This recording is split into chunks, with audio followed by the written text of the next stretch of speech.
you struggling to get more eyes on your content? I mean, we're putting all that effort out there, creating these posts, and it doesn't really seem like anyone's seeing them, right? Social media marketing isn't just about creating great content. It's about making sure that people actually see it. And with the algorithms constantly shifting, what worked last year might not be working this year. The keys to success: smart, data-driven strategies that align with what each platform wants. There's a different culture, a different feel on all these platforms.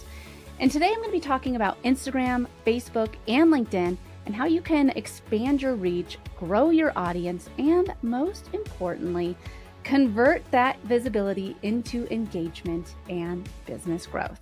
Welcome to Rocky Mountain Marketing. I'm your host, Katie Brinkley.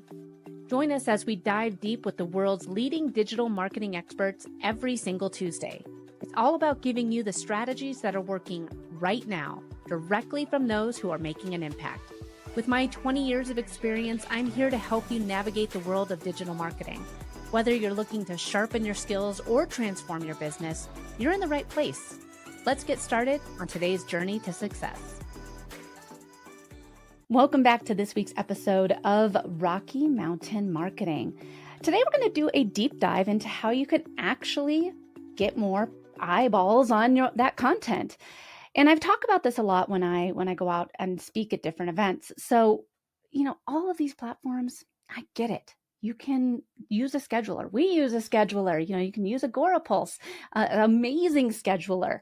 And you can use these schedulers to just paste the content everywhere. But that's the thing.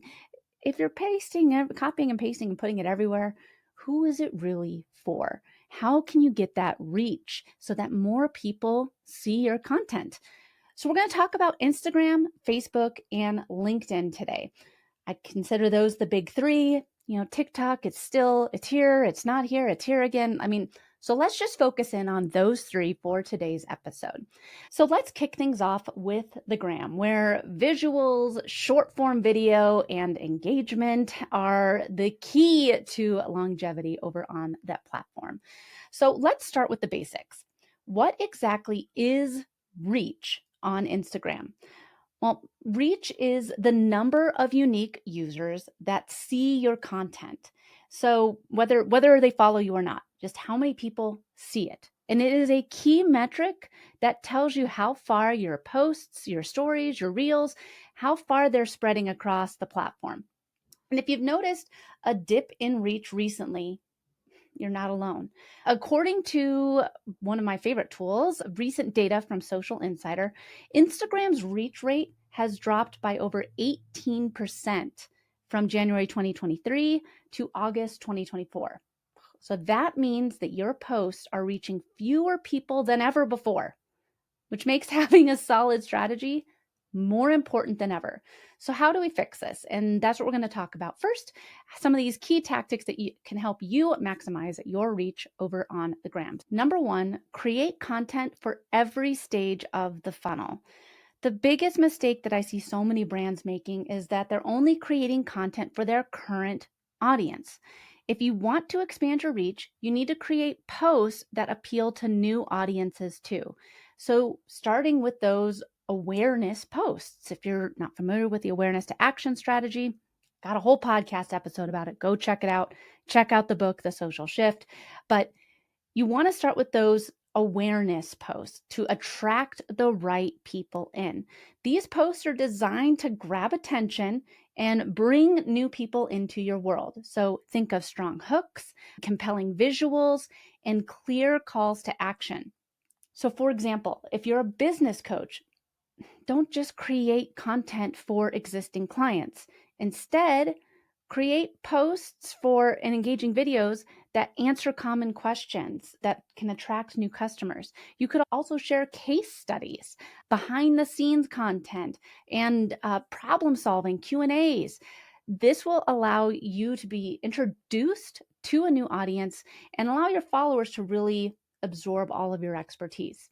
One of the best ways to measure success here is by looking at your reel analytics. So Instagram provides clear splits with their data on who's following you that saw your post and who's not following you that you reached. So you can see exactly how well your content is working to bring in a new audience. And if the new audience is coming in, how are you going to follow up with that? Well, step number 2, create shareable and save-worthy content. This is one of the best hacks in the algorithm, getting people to share or save your post. And it's not as, it's not as glamorous as some of the other ways of being on social media, because nobody sees how many shares and saves there are. They are changed depending on your most recent updates. Some of you might be able to see how many shares that there have been. But again, it's, for the most part, this is the dark social.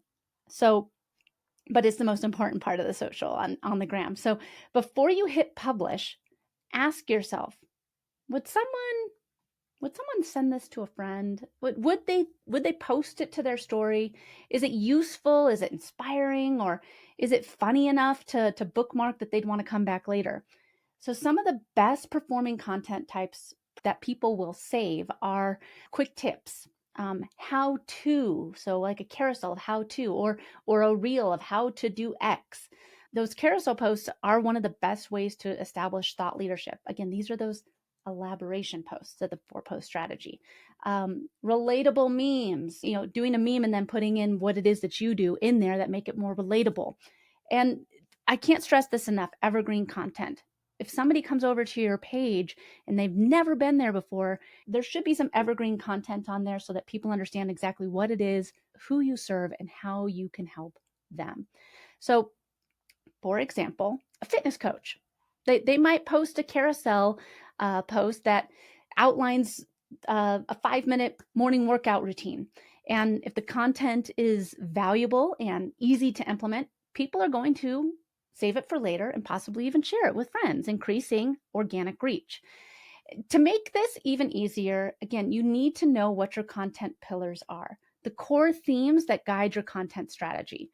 So when your audience sees consistent, value-packed posts, they'll be more likely to engage with you and share your posts. All right, number 3 is Instagram Reels. Yes, folks, you got to do the Reels. Reels are the king of reach right now. Why? Because they live in multiple places. They're in the main feed, they're in the Explore page, they're on the dedicated Reels feed. It gives you several opportunities to be seen and discovered. So if you want to maximize your Reels reach, start with using trending audio. Number 2, keep them short, 7 to 15 seconds. Those are what work best. And then focus in on behind the scenes, relatable and engaging content. So let's say you're creating content and you work in the personal finance space. A short reel showing the 3 things to stop spending money on today with quick, snappy text on there with an overlaying video. That can work really well because the hook is the 3 things to stop spending money on. You've got them in. Okay, well, what are they? So the key is to make it engaging from the very first second. Instagram's algorithm prioritizes content that holds attention. So Jen Herman, she's my go-to for all Instagram. She's been on Rocky Mountain Marketing before. Check out her episode. Jen Herman puts it really well. She says, Reels still work because they capture attention fast. And if you're not using them, you're missing out on a huge reach opportunity. So I recommend using Reels as part of the awareness post in the 4-post strategy because then you're reaching the most people. All right, number 4 is SEO. So Instagram is more than just a social platform. It's a search engine. And people search for content like brands, topics. And if your posts are optimized, they're more likely to show up as an option. So make sure that your profile is optimized. Start by having your name and your username and your bio. Include those industry keywords. That's, again, one of the best ways to be found. Include clear, searchable business description of what it is that you do. So again, for me, my name is I am Katie Brinkley, and then in there I have social media strategy. So I think if people look for social media strategy or my name, I will be found. And then the same principles apply to your content. You want to use relevant hashtags. Yes, folks, hashtags still work. You don't need to go crazy. Use like 7 to 10 of them, but this will help you for SEO, being found in the right type of content that people are searching for.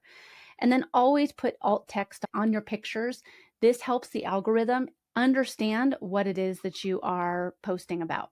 Let's take a quick break. I have to tell you about something that I'm super excited about. If you've been podcasting for a while and you want to start actually making money from your show, you are going to love this. I have an upcoming masterclass where I'm going to teach you exactly how to land top paying sponsors, even if you have a small but loyal audience. It is time to stop waiting for sponsors to knock on your door and start reaching out to the ones that really want your audience. Ready to make it happen? Head to katiebrinkley.live/RMM or head to the link in the show notes. Grab your spot today. All right, let's get back to the show. And then number 5, this is platform agnostic. Well, on any platform that you're on, these platforms love engagement. They want you to spend your time on their platform. They want you to spend your time on their platform. I can't stress that enough. The more people that are interacting with your posts, the more your content gets shown to others. But engagement doesn't just happen. You have to engineer it. So replying to comments and DMs, Instagram notices active accounts. You can't just be using a scheduler to post and be like, all right, I'm done. I don't even need to open up this app. I don't even have it on my phone. That's not how it's designed to work. It wants you to be social on these platforms. So responding to comments, responding to DMs, Instagram notices this. Use your captions strategically. So ask questions, share an unpopular opinion, spark debates. This is a great way for you to get people engaging more on the platform and spending more time on their platform. And you want to start conversations beyond just your feed. I can't stress this enough. Comment on, industry peers, comment on posts that are relevant to your industry. That will help you get noticed. And again, you're spending time on the platform. And then using strong hooks. Your first sentence needs to stop the scroll. So make sure that that very first sentence that people can see that go along with the picture or whatever else that you're posting, make sure that that stops the scroll. So for example, if you ending your post with some sort of a call to action, not just a click the link in my bio or click the link below, that's not a call to action anymore, folks. So instead of your ending your post with that, or even ending with what do you think, that's not a call to action. Try something more engaging, like drop your best tips in the comments. I'll feature one in my next post. That's a great idea. All right, so we've been talking a lot about the gram in today's episode, and a lot of this stuff is platform agnostic that you can do across all the platforms, having your SEO in there, having strong hooks, being active on the platforms. But Facebook is where I want to go next because it's one of my favorite platforms. It's the OG. MySpace is the OG, but Facebook, it's not what it used to be, right? And engagement is not what it used to be, but it is still a great spot for brands to do business online. So with over 3 billion active users, Facebook it remains a very powerful tool for visibility. And if you know how to use it right, it can really move the needle for you and your business. So some of the things that we talked about already, like I said before on Instagram, you do need to do those over on Facebook as well. But Facebook has a couple additional ways that you can help yourself be found more and your posts reach more people. So some of the best ways to do this are by utilizing Facebook groups. Facebook groups are a great way for you to show up, share your expertise, and just give value. Sharing your posts over to a group, or not even creating fresh content for the group, you can go over there and just leave a comment that's really well thought out and helping your target audience that might be in that group. I was in a Facebook group and I got a couple clients out of it. And one of the people that I landed as a client, she goes, "Man, I don't understand why you're in that group." And I was like, "Well, I still learn stuff from there, but if I know the answer to something, I might as well answer." So you never know who else is in that group that could be a potential lead for you. Also, going live. Yep, folks, that's still a thing over on Facebook. You can go live and you can get seen, and it really allows you to bring in that trust factor and show your authenticity with your audience, because people can see when you're, stumbling or bumbling, or, when whatever, the camera falls over. That's happened to me before. But going live is a great way to build that connection and authenticity with your ideal client and customer. On Facebook, also, your posts, you want to have that strong hook as the first line of the caption. Using the Facebook, comment, the post with the different colored background. That's a great way to get reach. And then looking at your data. When are the best posting times for your audience? These are really important things to look at, because if your audience isn't online, if you're posting only on weekends and your audience isn't on, well, of course your reach isn't going to be great. So look to see when your audience is most active and base your strategy around that.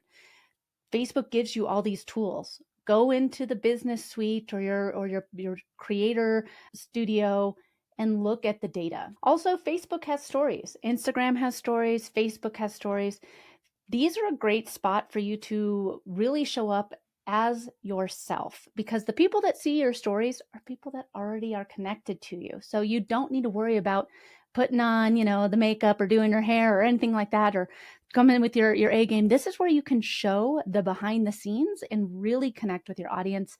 So Facebook stories, using those stickers, doing polls, and having those direct communication, having that direct communication with your audience is a great way to build that know, like, and trust factor. And if you're not using Facebook stories, you're missing out on a huge opportunity. All right, let's move on to the final social media platform here, which is none other than LinkedIn. Yes, folks, you guys know how much I love LinkedIn. It's one of my favorites. It's where I spend the majority of my time. And it's where, honestly, the majority of our clients we do social media for, LinkedIn is almost always number one at the top of the list, because it's seen a 44% increase in engagement over, the past year. It's a great spot for organic reach. You're not relying on algorithms. It's really expensive to do ads over on LinkedIn, so you're not seeing as many ads there. Facebook, Instagram, as like every other post is an ad, right? LinkedIn, there's still a great opportunity for you to see organic posts, and it shows you content from people that you might not even follow based on how, someone that you follow engages with the post. I think that if you're sleeping on LinkedIn, make 2025 the year that you start looking at it. It's so much more than just a platform to find a new job or to have a resume on. Focus in on LinkedIn. It's a great spot for organic reach. So some great ways to increase your organic reach on LinkedIn are to engage with industry leaders. So find people that are in your industry where you have a similar audience and engage with their posts. Again, it's social media for a reason, folks. And I get it. There are a lot of tools out there, AI tools, that will help you do engagement as for you. But that's not what social media was intended for. You need to spend time on these platforms. And sometimes I share this story often. A few years ago, I only did 2 posts for the whole month across all social media platforms. And it was one of our best sales months ever, because I was still going in and I was engaging with my target audience and engaging with industry leaders' posts. I wasn't in there asking for sales. I was just in there commenting, engaging, and building relationships. Sharing your insights and your stories, how you overcame something, is going to spark conversations and is going to help you move the needle. I also think that LinkedIn's newsletter feature is one of the most slept on tools out there. Not only does it give you the opportunity to show up in the feed and in your followers feed, but it also sends an email, so you show up in your followers inbox as well. You're not relying on an algorithm. So I can't stress this enough. I think that the LinkedIn newsletter feature is a great feature. Check it out if you haven't. If you want to see how to set it up and what a good newsletter feature looks like, check out mine. The Social Situation is my LinkedIn newsletter. It goes out every week and it's on LinkedIn. It's a great tool. And then I think that there's also something that a lot of people don't realize, is that there's also LinkedIn groups. So you can join a LinkedIn group, Start conversations there, create content there, post content there, and really connect with people that might be looking for a service that you offer. If people connect with you, they just like your post in the group, well, LinkedIn's algorithm is great. They're probably going to see your next organic post in their feed because they recently engaged with you. I get it. We all want to have more reach. We want to get seen in front of more people because if more people we get in front of, that means more leads, right? We want more leads. And so if we want to have more reach, it's by creating better content and looking to see what it is that you already have on there, tweaking some of the stuff you already have, making it work for you, and making so that you're creating the content that the audience that you're already connected with, what resonates with. But number two, content that people who aren't connected with you say, oh man, that was great. I want to see more from this person. What else do they have to share? So these platforms, they reward consistency and they reward quality-driven interactions and strategic content. So look at what you're doing. Do a social audit. I have a whole podcast episode about what you need to do if you want to do a social audit. Check it out. I'll link to that episode in the show notes, but look to see what you're doing. Where can you make improvements and how can you show up more strategically online in 2025? Because when you show up with a strategy, you're going to see that reach. Thanks so much for listening to this week's episode of Rocky Mountain Marketing. I hope you're leaving with valuable insights and the inspiration to lead your market. If you've enjoyed our time together and found today's podcast episode useful, I have a small favor to ask of you. Please hit that subscribe button to stay updated with the latest episodes. And if you know someone who could benefit from these episodes, maybe a fellow business leader or an aspiring entrepreneur, go ahead and share this episode with them. Let's spread the knowledge and grow together. Also, I'd love to hear from you and continue the conversation beyond the podcast. Visit me at katiebrinkley.com to connect, to find more resources, or just to share your journey. And be sure to pick up your copy of my new book, The Social Shift, at katiebrinkley.com/book. Thanks again for tuning in. I'm Katie Brinkley, and I can't wait to dive into more strategies and stories with you on the next episode of Rocky Mountain Marketing. Let's keep on taking your marketing to new heights.